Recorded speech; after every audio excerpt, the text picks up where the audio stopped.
Maayong buntag kanatong tanan. Maayong buntag. Pwede ba nato nga pakpakan balik ang ato ang Ginoo for the wonderful singing of songs to the Lord.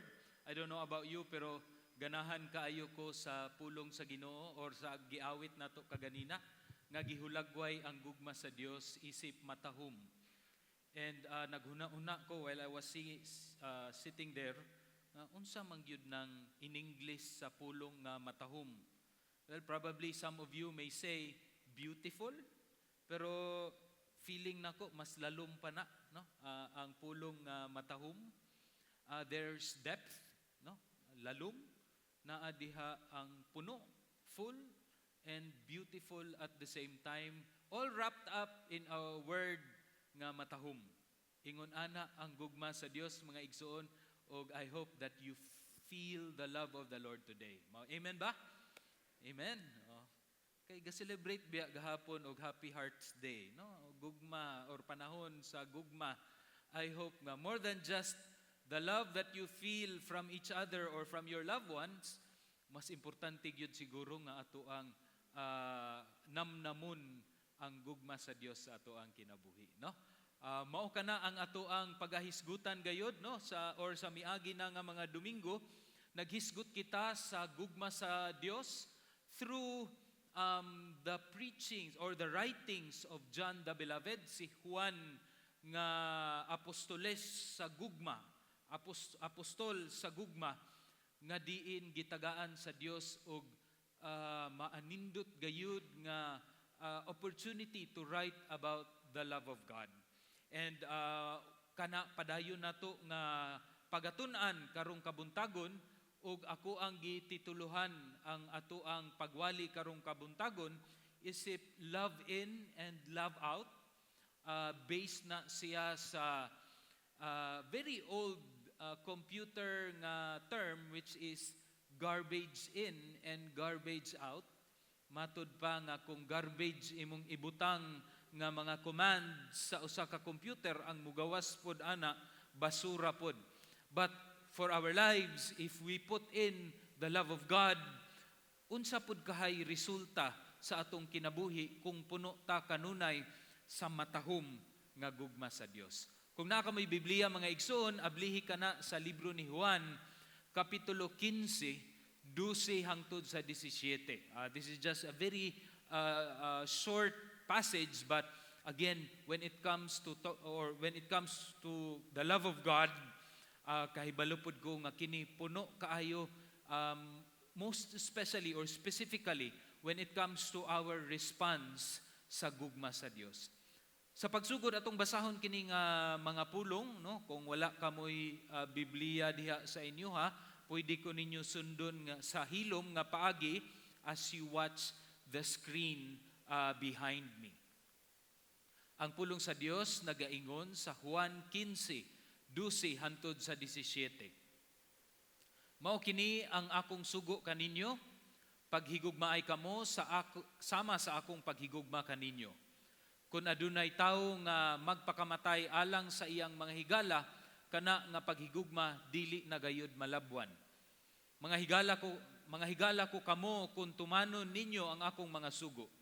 Dili ko kamo tawgon nga mga sulugoon, kay ang sulugoon wala masayod kun unsa ang gibuhat sa iyang agalon. Tawgon ko na kamo karon nga akong mga higala, kay kun unsa ang akong nadungog gikan sa akong amahan, mauusab ang akong gisulti kaninyo. Dili kamo ang nagpili kanako, kundili ako ang nagpili kaninyo. Gipili ko kamo aron manglakaw ug mamunga sa mga bunga nga mulungtad, aron nga bisan unsa ang inyong pangayuon sa amahan, pinaagi sa akong ngalan, ihatag niya kaninyo. Busa mao kini ang akong sugo kaninyo, paghigugmaay kamo. Ang Dios magapanalangin sa pulong nga ato ang gibasa karong kabuntagon. Unsa kaha ang imong kinailadmang rason nga gabuhat ka sa unsa man ang imuhang ginabuhat karon? Or what is your compelling reason why you are living your life the way you are living it now? Gikan sa imong trabaho, nganong kiniman ang akong trabaho nga gipili? gikan sa imong negosyo. Nganong kiniman nga negosyo ang ako ang gipangabudlayan sa imuhang pamilya? Nganong ingon ani man ang pagtratar nako sa ako ang asawa, bana, or ako ang mga anak? Have you ever asked this question sa imuhang kinabuhi? Why am I doing the things that I am doing now? Nganong kiniman? Kung wala pa, I think this is a very good question to ask. Ilabi na gyud kung naa kay gisugdan nga plano or karir sa kinabuhi, nganong kiniman? Nganong kiniman ang gusto nako buhaton sa ako ang kinabuhi? Nganong kiniman ang gipili nako nga career or path in my life? If ever you have asked this question, siguro sa una, when was the last time you asked this question again sa imong kinabuhi? Because I believe nga kini nga pangutana dapat balik-balikon nato kini og pangutana. Kay kini siya ang pangutana nga mag-clarify kung naa pa bata sa dalan nga diin kita nagsunod sa Ginoo or baka nakaon nata sa ato ang selfish ambitions when it comes to life. Importante kini siya mga igsuon. Ngano kaha? Why? What is your compelling reason? Kinailadman nga rason. Now for a missionary named James Calvert, usa sa iyang desisyon sa kinabuhi tungod kay nabati niya ang dakong paghigugma sa Dios was to be a missionary and to go to the islands of Fiji, south no sa near the Australian peninsula, naa diha ang islands of Fiji. It was late 1800s, early 1900s. It was during the time nga ang kanang mga islands sa Fiji are full of cannibalistic people, mga tawo nga mukaon og tawo. Yet the Lord wanted him to go to that place. Now, he asked the question, nga ngano man ako aning buhaton? In fact, it was not merely him who asked this question. Ang kapitan sa barko nga naghatod niya didto sa Fiji Islands also asked the question nga, Sir, puti ra ba kaayo ka? Nganong moadto man ka aning lugara nga puno sa mga tawo nga mukaon og tawo? Mamatay ka, sir, pag moadto ka anang lugara. And you know, the reply ni James Calvert was, kabalo ka, sir, namatay naman mi daan before pa mi nga mi decision nga miadto ni anang lugara. So for this missionary James Calvert, ang iyahang gusto nga buhaton sa kinabuhi kay grabe ka klaro, grabe ka puno sa passion ug sa pagdasig kay tungod nabati niya ang calling ug pagigugma sa Ginoo sa iyang kinabuhi, that even before he stepped in the island of Fiji at that time, he was really sure nga bisag unsa ang mahitabo, bisan og mamatay pa ko ni anang lugara, I have to go because I felt the love of God and I want to share the love of God to these people nga mukaon og tawo. But I also believe that when James Calvert arrived there, he was there for around 28 years, 28 ka tuig, as a missionary back then. He also asked the same question again and again because that place was not comfortable at all.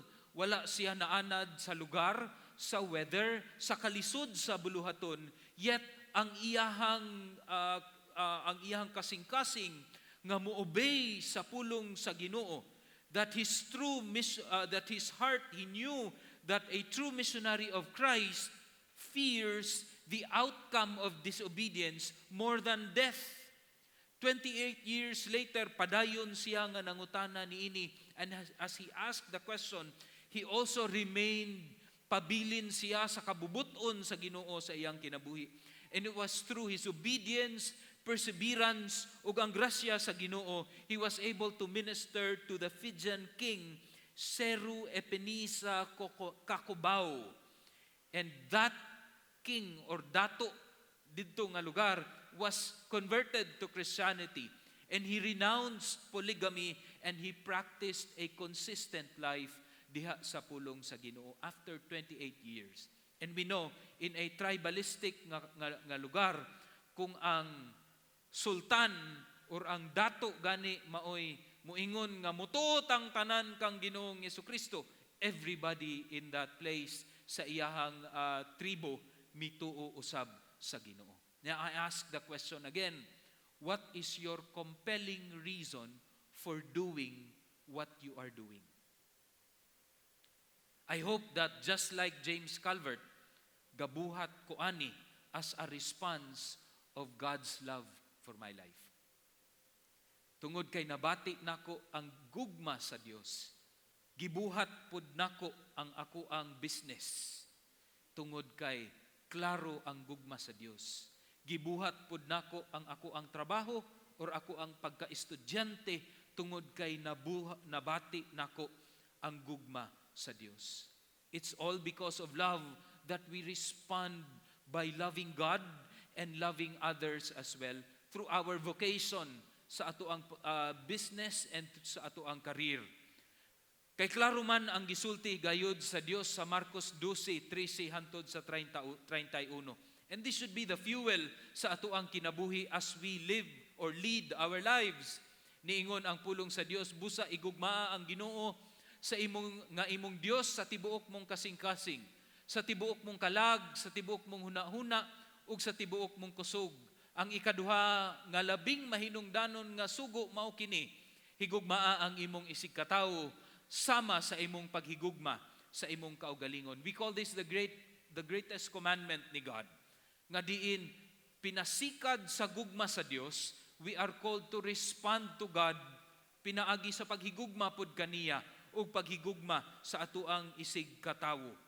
The Bible tells us to do that kay mauman kana ang response sa usa ka tawo nga nakadawat sa gugma sa Dios. It was in the first week nga pagwali nato nga giklaro nato nga nahigugma gayud ang Dios sa tibuok kalibutan, that is the cosmos, ang tibuok creation, that is you and everything in this world gihigugma gayud kana sa Dios.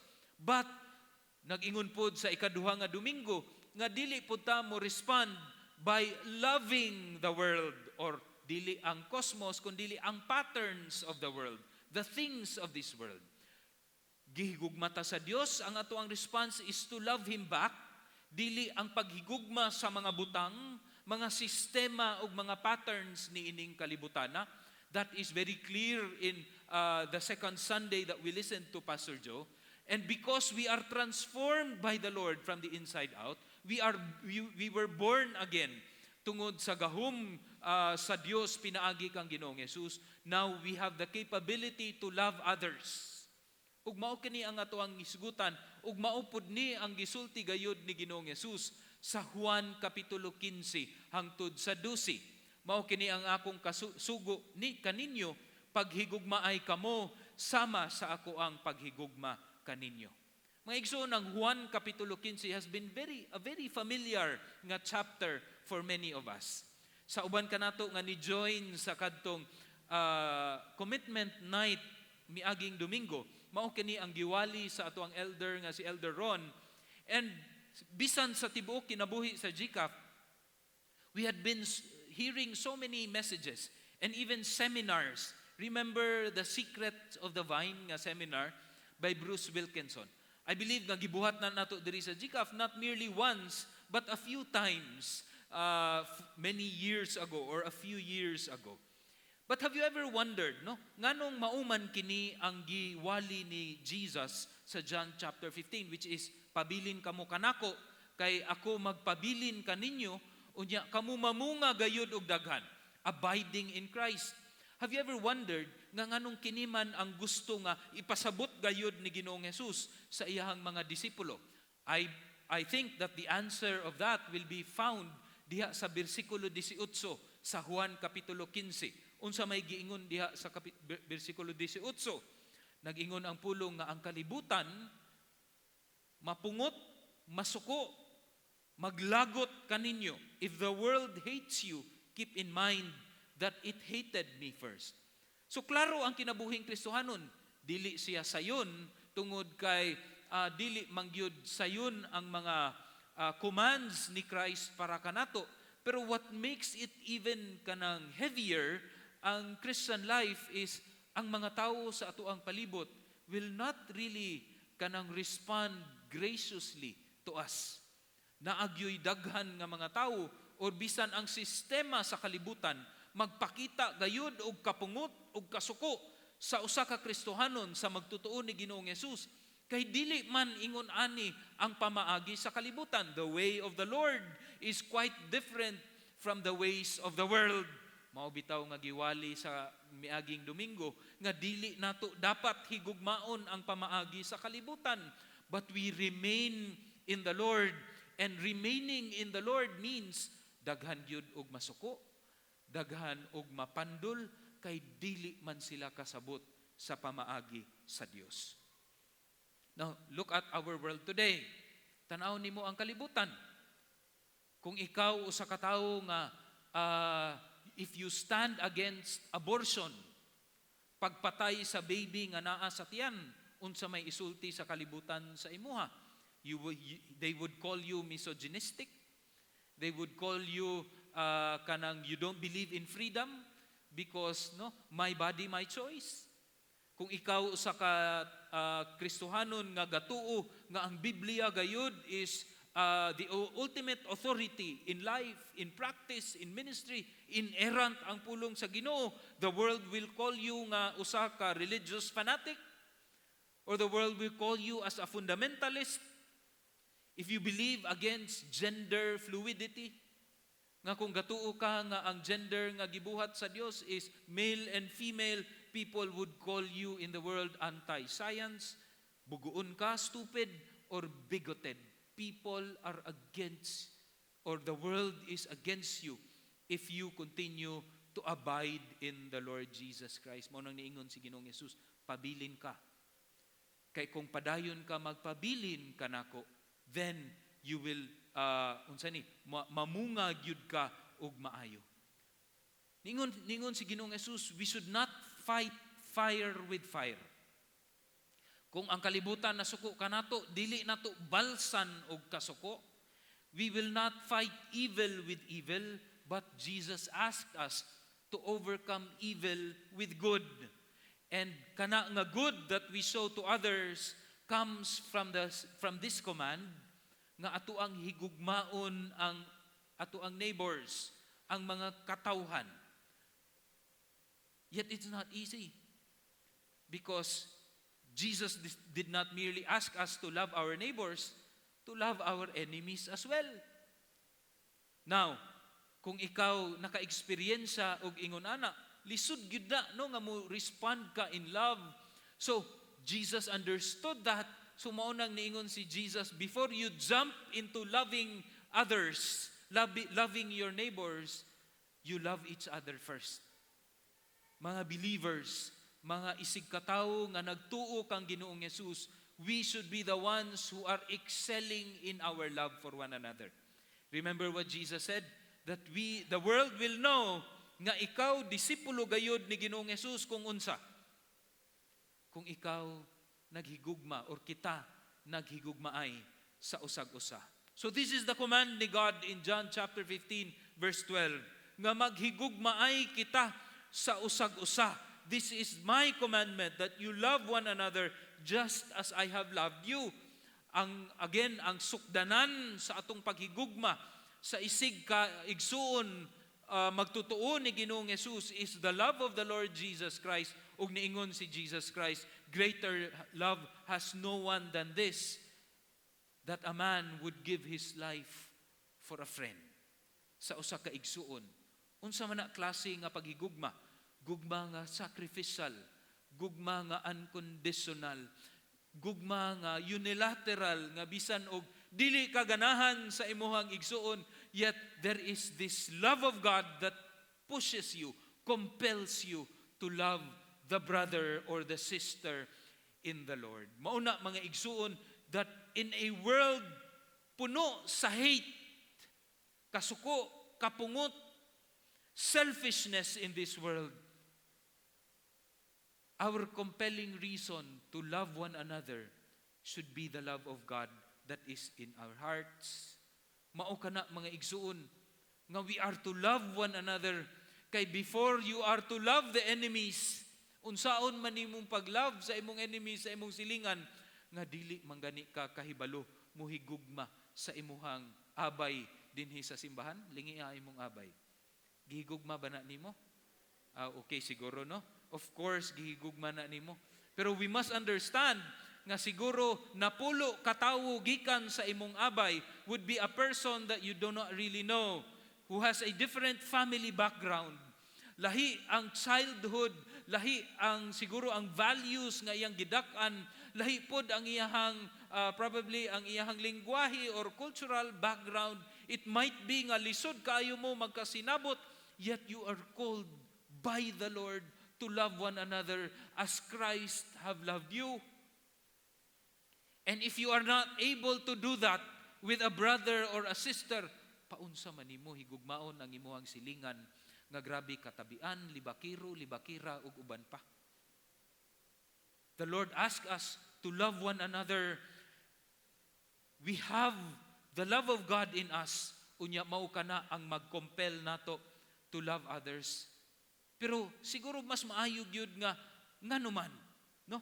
Ang atong kinailadmang mga rason sa paghigugma sa uban, unsa man gyud, or what is our compelling reason again to love your brothers and your sisters, not just dinhi sa GCAF, but in the different believers and Christians of different denominations and churches all over Cagayan de Oro City and all over the world.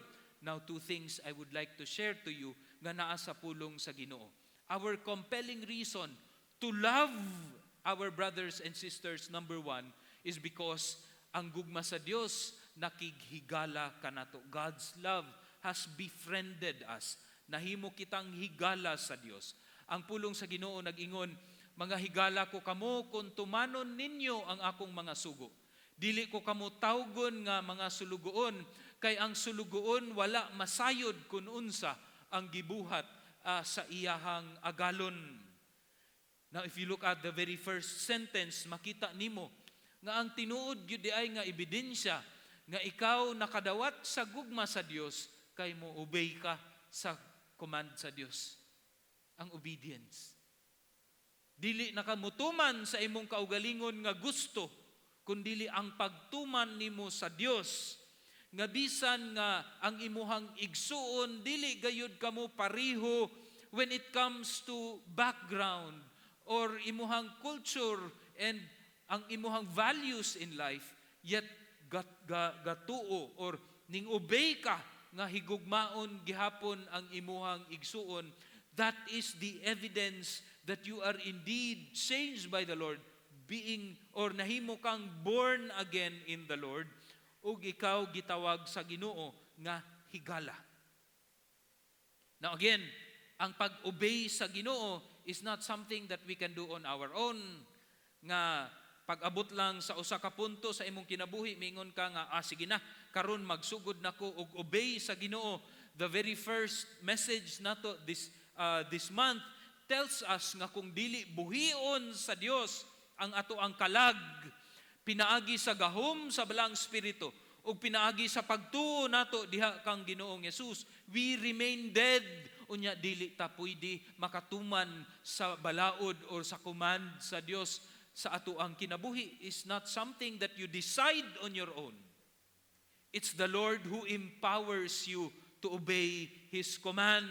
Ang obedience again sa command ni God is an evidence that you are born again in the Spirit and in water, na pasaylo sa Dios ang imuhang sala, and you are given this new identity as children of God. At the same time, I want you to catch this because this is very important. The moment nga nadawat nato ang kanang bag-ong kinabuhi, being born again, we are spiritually alive sa atong pagtuo diha kang Ginoong Hesus. Gitagaan kita og katungod og identity nga mahimo kitang doulos of Christ, slaves of Christ. No? Wala ka na nawala, mga igsoon. In fact, si James ug si Jude called themselves a doulos of Christ, and they are half-brothers of the Lord Jesus Christ. Yet wala nila take advantage ang ilang half-brother relationship ni Jesus, but they called themselves slaves of Christ. Yet even though we have this identity of as slaves, There is another grace after grace nga gihatag sa Ginoo kanato that God says, you are no longer slaves in God's eyes, in Christ's eyes. We are given an even intimate relationship that is of a friend, a philon, a friend. Kaya nga naman unsay kalahian, a philon understands the will of Christ, of God in their lives, unlike the slaves. No, mas kasabot ta ni ana sa atong kultura dinhi sa Pilipinas, kay dili man ta musturya sa atoang mga sulugoon nga mauni akong plano sa kinabuhi. We just tell them to go and do this. Right? But for a friend, somebody who is close, before you ask them to do something, naa ang kasing-kasing nga isulti ang plano ug unsay gusto nimo mahitabo. And Jesus said, I have given to you, or gitagaan ta mo, og usa ka opportunity to get to know the will and purposes of God in our lives. That is why Jesus calls us as His friends, being gikan sa slavery now into intimacy. But is it nawala ang atoang pagka-slave in Christ? Wala. And I believe our culture will speak better in this perspective. Nga, you are friend of God, yet at the same time, kabalo ka sa imong kasing-kasing, nga dili gyud nako abusaran ang pagkahigala nako sa Dios because I am a slave of Christ. Some of us have house helps, mga kauban sa panimalay. Imagine if you are a house help and you have this loving amo, agalon, nga miingon kanimo nga, dong day, tungod kay gihigugma kaayo tika, i-consider na kanamo nga part sa family. Isn't that something that you are to celebrate? Ay, Lord, grabe, kabuutan ang ako ang agalon. Yet sa imuhang kinasuluran nga kasing-kasing, you are thankful to the Lord because, or to your amo, agalon, nga gitawag ka niya og higala, pamilya, apan kahibalo ka sa imong kasing-kasing nga sulugoon gyud ko. Nga bisan og magserbisyo ka didto sa imuhang pamilya or sa imong agalon sa ilang pagkaon, muadto gihapon ka sa kilid ug muhulat ka nga mahuman og kaon ang imong agalon bisan og gitawag na ka nga ila parte sa pamilya. Unless lang nga moingon imong agalon, dali dong, dali day, kaon kauban ka nako. When God calls us friends, this is not an avenue for us to abuse. Nga abusaran nato ang pagkahigala nato sa Dios. This is what we call over-familiarity versus intimacy. Unsay kalahian? Over-familiarity versus intimacy. Kami nga na-eskwela sa Bible school, naamang gud mi mga roommates. And kana amo ang roommates, we call them mate, no, hantod karon nga nanigulang nami, magkita mi mate, because for few years in the Bible school, nag-uban mi og usa ka room. Naay uban nga roommates that are very intimate up until now. No, dili namo malimtan ang amuang paghinigalaay sa pila ka tuig nga nag-uban kami sa Bible school. Sa kalisod sa way pagkaon, kung siya mo'y nay pagkaon, iya kung pakanon, and vice versa. But there are also times nga maabusaran ang imuhang pagkamaayo. Usahay ni ana, matingala na lang ka nga nawala imong sudlay. Kay gigamit na sa imuhang roommate, ambot asa gidala ug asa gibutang. Over familiarity. Di na mananghid. Okay, amigo mami ato. Dili na to siya mangilabot nako kay okay ra ug ako aning hilabtan kay amigo man mi. That's over familiarity. Please do not push this concept of friendship with God to that, beyond that boundary. Nga ato ang abusaran ang pakighigalaay sa Dios kanato. I think the best way to think about the friendship of God for us, or the proper response for God's friendship, gift of friendship to us, dili over familiarity, but a humbled intimacy. Kanang malipayon bitaw ka? Muserbisyo gihapon kag maayo.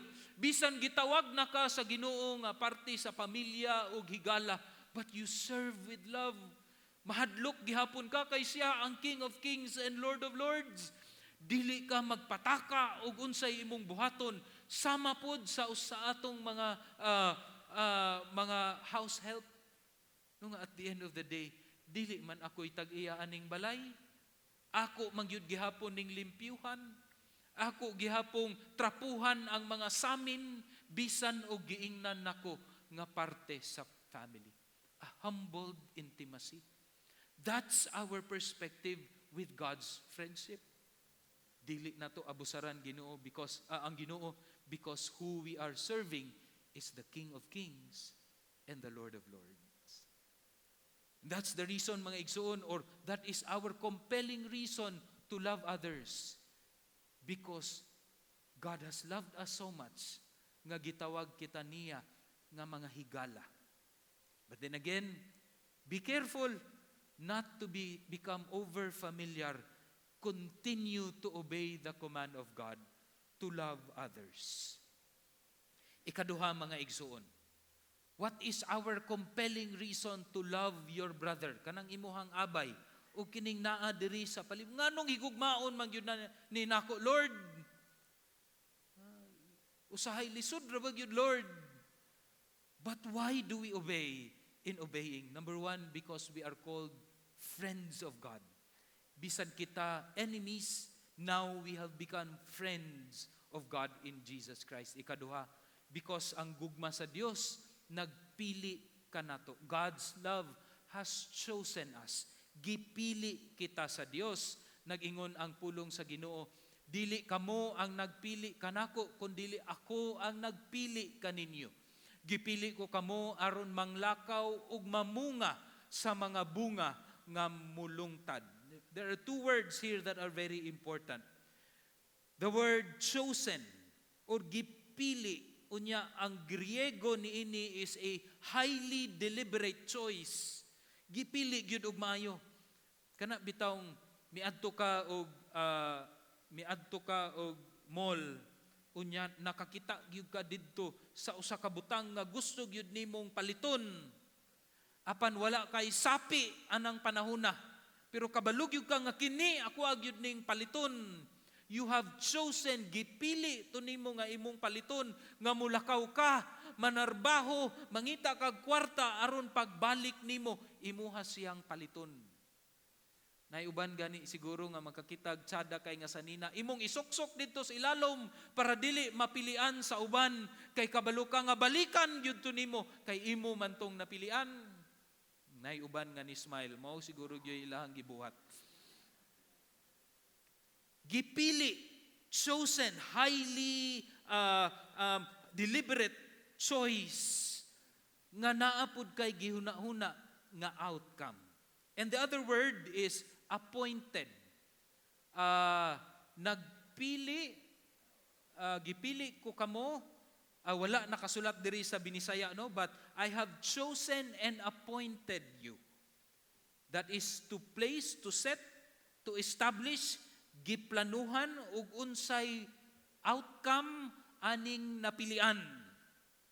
However, kabalo ko nga naa gyud, klaro gyud sa pulong sa Ginoo ug atoa kining nasulti during the first Sunday of the month, ang kana bitong pagpili sa Dios kanato, gikan pa sa or paghigugma sa Dios kanato, gikan pa nga wala pa nahimugna or namugna ang kalibutan. This was also part of the love of God nga gipili pud ta niya even before the foundation of the world. Ug unsa nga purpose niini mga igsoon? The purpose of this is to bear fruit. Gipili ko kamo aron manglakaw ug mamunga sa mga bunga nga mulungtad. Mao di ay na ang rason nga gipili ta sa Ginoo, kay aron kita mamunga sa atoang pagpanglakaw dinhi sa kalibutan. To us who are called sons, daughters, and friends of God, we believe in the reality nga gipili kita o gi-appoint kita sa Ginoo, pero naay purpose ni ana, which is fruits that will last, nga gisulti diri sa bersikulo 16. Some say that is the fruit of the Spirit. Tinuod man na siya, no? Joy, kindness, no, gentleness, tanan nga fruit of the Spirit.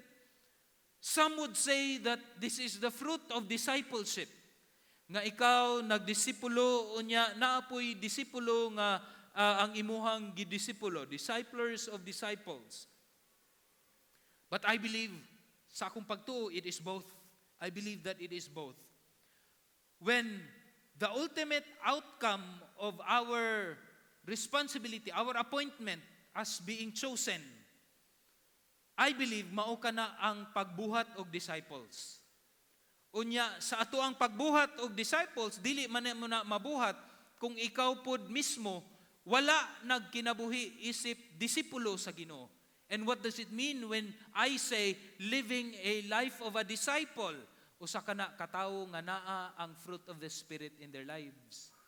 Kung naa ang fruit of the Spirit sa atong kinabuhi, muresulta ka na nga magkinabuhi kita isip disipulo ni Kristo ug mubuhat pud ta og disipulo for others. I believe that is the fruit that will last. Mauday mga igsoon ang purpose nganong gipili ka sa Ginoo o gi-appoint ka sa Ginoo para maghimog disipulo tungod kay nagkinabuhi man ka isip disipulo sa Ginoo. Which is why I always believe that discipleship is the highest form of loving others.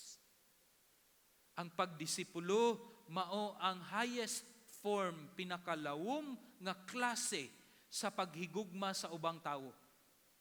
Many of us would say that we love our family. We love our brothers or our co-workers. Some of us are in love with their brothers or co-workers or friends. But not unless you are able to share to them the gospel. Not unless you are able to speak spiritually to them and make them disciples of the Lord Jesus Christ. Wala pagyud nimo napakita ang pinakalawom klase nga paghigugma nga gisugo ka sa Dios nga imuhang buhaton. Mga igsuon, God's provision in this verse, sa sunod nga verse, no, nga itubagon sa Ginoo kung unsa man ang imuhang gikinahanglan is based on the fact that we are chosen. Unya naatay responsibilidad anang ato ang pagpili sa Ginoo, and that is to make disciples. Many of us have claimed this verse. Nung whatever we ask in Jesus' name, matubag na sa ato ang kinabuhi. But the Lord will ask us also in response, nga gabuhat ba ka og disciples? Because that context of the verse is always about bearing lasting fruit. The fruit of discipleship. And that is also very clear in Matthew 28 verse 20. Nga kasagaran kusog kay ta mangayo sa Ginoo ug paggiya wherever we go, Lord, ubani kami, proteksyon ni kami. Niingon man gud ka, Lord, that lo I am with you even to the end of the age. But unsa may context and condition of that verse? The condition is to make disciples, to function as chosen people of God. And that is, muresulta ang appointment nato, that is to make disciples for the Lord. Then whatever you ask, the promise ni God, in Jesus' name, i-provide ka na sa Ginoo. God's provision is based on the fact that we are chosen and that our chosen muresulta sa pag-bear much fruit of discipleship. Mga igsoon, remember this. Giingon jud sa Ginoo nga this is His command that you love one another. Ang gugma sa Dios nagtukmod kanato sa paghigugma nga mabungahon. Ang klase sa paghigugma towards one another is klase nga gugma nga mabungahon. And we praise God nga aduna tay kasing-kasing dinhi sa GCAF to really make disciples through small groups, through wider groups. I am praying sa atong mga kaigsuunan nga wala pa naabot sa punto sa ilahang Christian life, that I want to be discipled because my desire is to obey the Lord and love others through making disciples, discipleship, then I believe this is the time that the Lord has appointed for you.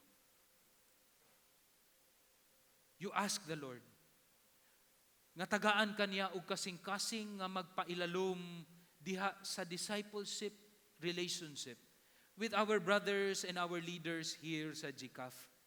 Because that is the best way to love you, and that is to make disciples out of you for the Lord Jesus Christ. Unyag ikaw na ay gihigugma nga mga kaigsuunan, whether it's your family or imuhang mga kaigsuunan diri sa church, then you are also called by the Lord to bear much fruit of discipleship. Give yourself fully to the Lord. Give yourself fully to the Lord and expect ang iyahang provision. Kung gihatag nimo fully imong kaugalingon sa Ginoo and also commit to discipleship, then ang provision ni Lord will be upon you. Magampo ta mga igsuon. Salamat Ginoo sa imuhang pulong nga nagtudlo kanamo. Salamat Lord for the opportunity of being called children of God. Salamat sa opportunity of being friends and chosen of God. Ug tungod kana Lord sa imuhang dakong gugma nga kami nga mga rebelde makasasala og nahilayo sa Dios, nahimong suod kanimo o Dios. And as a response, Lord, we are to love you back, ug dili kami mahigugma sa kalibutan ug sa mga pamaagi ni ining kalibutana. We ought to love you back, and at the same time, we ought to love each other. Higugmaon namo ang usag-usa.